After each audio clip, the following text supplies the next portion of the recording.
You're listening to the Well Led Podcast, where professionalism meets imperfection. I'm your host, Kate Johnson. Each month, alongside longer conversations and my own reflections, I make space for other voices, short contributions from multiple leaders, practitioners, and thinkers. I believe hearing a range of perspectives deepens how we understand what good leadership really looks like. This month, we're exploring authenticity.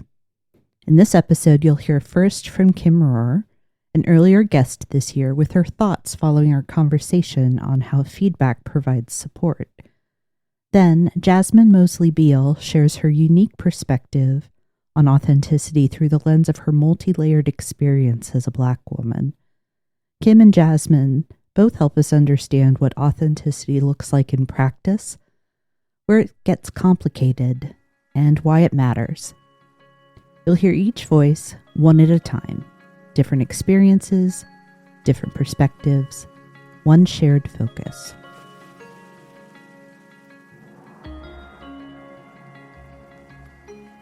How easy or effortful is it for you to be authentic at work?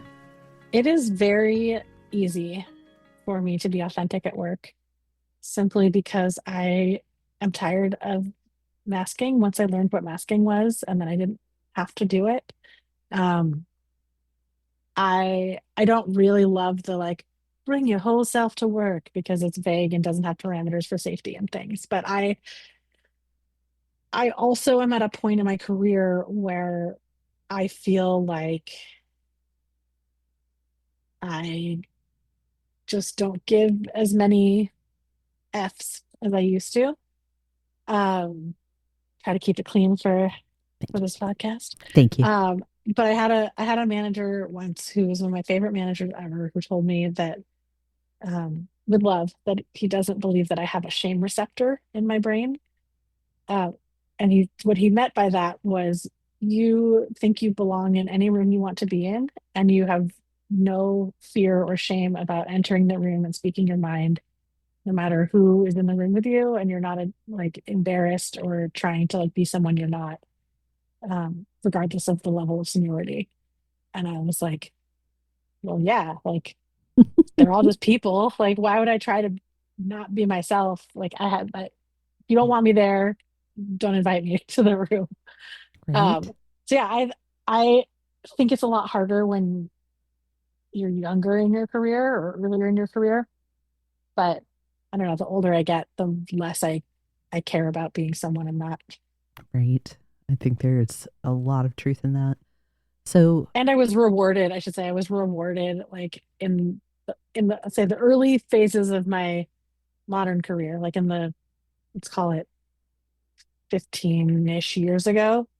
I was rewarded for being my authentic self. I was working with a CEO who genuinely wanted me and wanted mhm, my thoughts and my opinions and my work. Um, and that taught me that it was valuable. And mhm. that if someone didn't think it was valuable, they were wrong. And I've just stuck with that.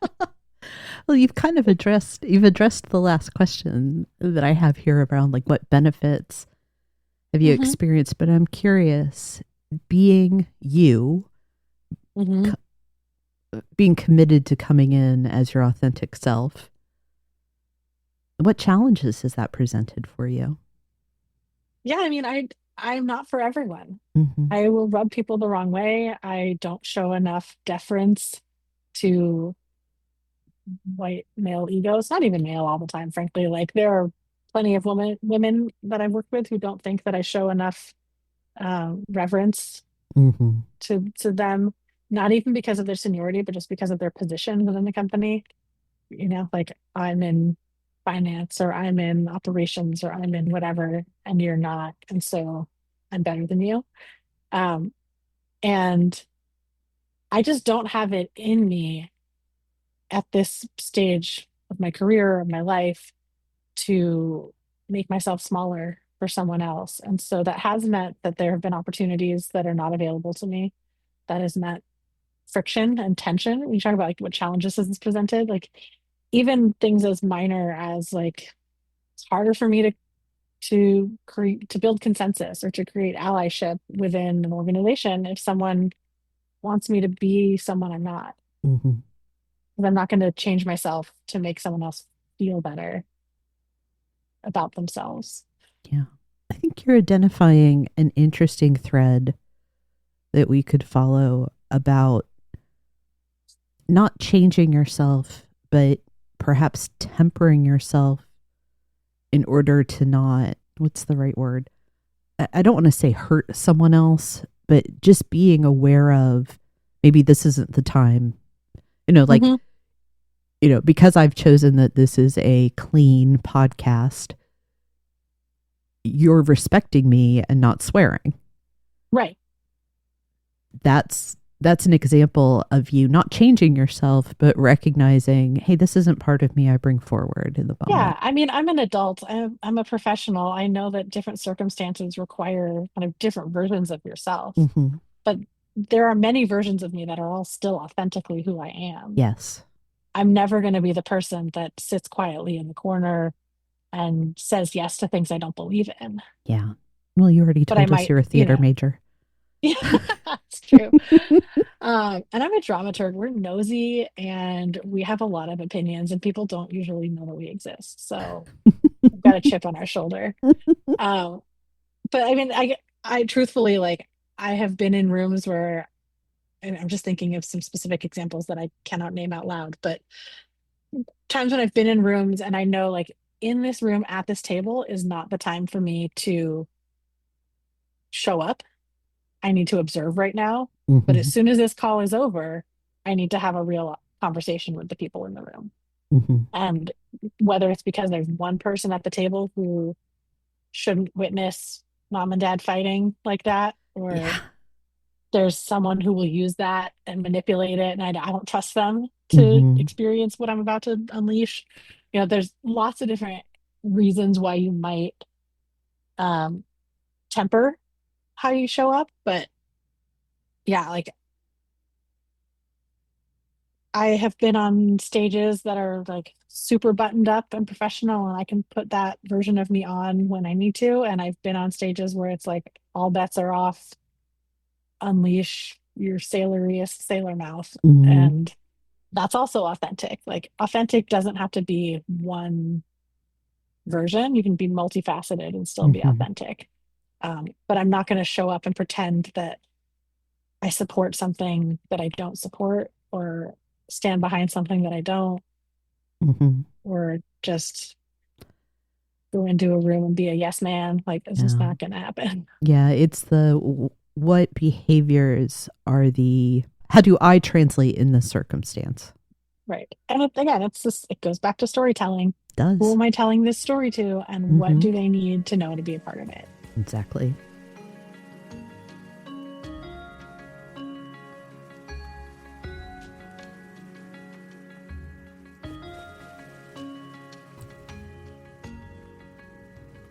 This is Jasmine Moseley Beal for the Well Led Podcast. For me, being authentic at work had so many layers, and it was not easy at all. And we think about our authentic selves at work and how we present ourselves. There's so many layers because for me, it's one, the layer of being a black woman, a dark skinned black woman in predominantly white corporate spaces, and already having that stigma on you and being placed in a box of where you're only support, even when you're in situations where you're leading. Also, being a very feminine leader. So, if you have seen me, I'm all about the high heels, the big hair, the skirts, and all of the things. And that's another layer I think about. Also, being a multi hyphenated talent throughout my career has presented challenges. It's not easy at all when you're worried that the internal culture and systems within a workplace are already not built for you. When you present your authentic self, you're worried about even being encased into a glass like chamber. I'm not even going to say the ceilings, a whole chamber professionally, where you worry about whether you'll be promoted or even looked at in a certain way. When I think about the challenges this has presented, there's a story that comes into mind in my own career. I remember when I was in my mid-20s, I had some years into HR and in my career and started making waves blogging. I was featured in sites like Beautylish. Companies were sending products for me to review, and I even made some ad money. This was a professional achievement that I was so proud of. I was proud to be able to combine my passion of beauty, work, and lifestyle to what I do in my everyday. And I started at a new company doing HR, and I remember that first day, day one, the tension was so thick. I know, as a kid who was bullied growing up, I know when people don't like me and when things are off. I was just like, okay, maybe it's nothing. And days went on, and a woman entered my office, and she came from another department. She goes to me and says, I really want to talk to you about something. And I asked my pastor about it. I want to approach you. And I was just tilting my head like, what is happening? What's going on?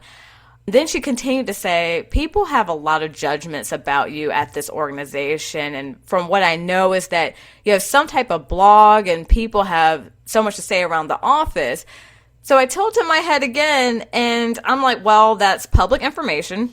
It's on my LinkedIn. I'm not ashamed of anything that I have written or made a video about. So what is the problem? Throughout that time, and even thinking about that day, I said, I am not going to succeed here. I'm already set up for failure because of how I'm being perceived and how that continued to go throughout this entire organization. And my time there was hell. One of the worst places I worked at in my career. And my boss and some of the members of the team were very short with me. I would have questions, and it was like one of those things where you get the answer of, oh, you should know this already. I was treated very unkindly, and it was tough working in an environment like that.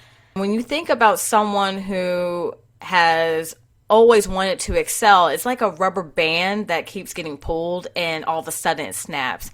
And I had my first of many panic attacks while I was working at this organization, and I could not focus. As you all know, especially HR leaders, where if people cannot focus and they're in a place they can't thrive, performance is not going to happen. So even small mistakes, it was just blown up to where it's like, oh my gosh, this is terrible. When in fact, it wasn't necessarily the biggest deal, but it was magnified. So no matter what I did, it was a problem. And one day my boss, whose office was slightly catty corner to mine, she was bringing in people for appointments, and I happened to see somebody that I knew come into the office. So during this day, I was just doing some weekly checks, and I checked the ATS within the organization and saw that my position was open. So I looked over and I was like, okay, I see how this is going to go. So I sent an internal chat over to my boss to speak with her, and I told her I knew everything that was going on and, what is the plan?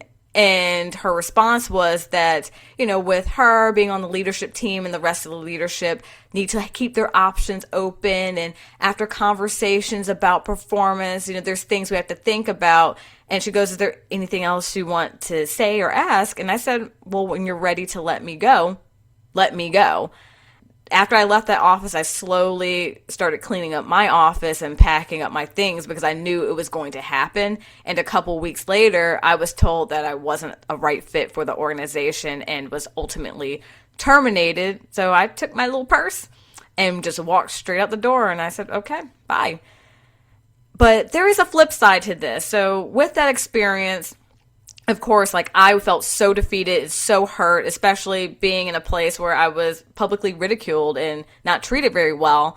But when I think about the benefits of being your authentic self, is life-changing. I kid you not, years later after that experience I was at an amazing company where I was leading talent and performance. It's by far one of my favorite jobs in my career. And one day, one of the sales executives had came over to my office, and she's like, hey, how are you doing? And then she goes to say, I saw the other night that you have a blog and do some videos. And my stomach just sank because I automatically thought about the experience I had at this former company years prior. And, I said with my whole chest, yes, I do.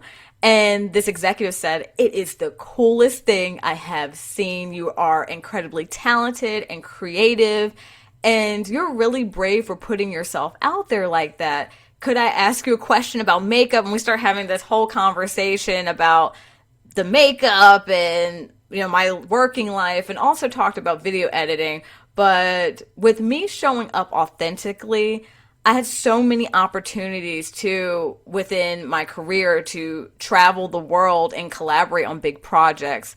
I won an award in talent and learning because I was able to use some of those skills from my blogging, but also attach it to learning development and how people learn and things that will get people motivated. And I had something that stood out and that was unique to me and untouchable. This is the lesson here. You can be at one place and people ridicule you, but you also can be at another place where people admire and celebrate you. And I think about this a lot, and it's okay to be misunderstood. Everyone is not meant to understand you, especially when they stay in their own bubble and they're afraid to branch out, so they want to take that out on someone else. Don't ever hide or dim your light. Let those people say what they want, because that's not going to stop you from achieving your dreams or going towards your destiny. So as Viola Davis says, one of my favorite people, the privilege of a lifetime is being who you are, and I'm happy that I get to live that now. I get to do that within my own consultancy with the big old bright pink V, and people see that and they're like, what is this about? And they see who I am through LinkedIn and everything, and showing that, yeah, you're walking the talk and you're being authentic and you mean what you say when you're a change agent. You've been listening to other voices on the Well-Led podcast. I'm grateful to each contributor who shared their perspective and personal stories in this episode and helped expand our understanding of authenticity. These reflections remind us that leadership is shaped not by a single voice, but by many, across roles, experiences, and contexts.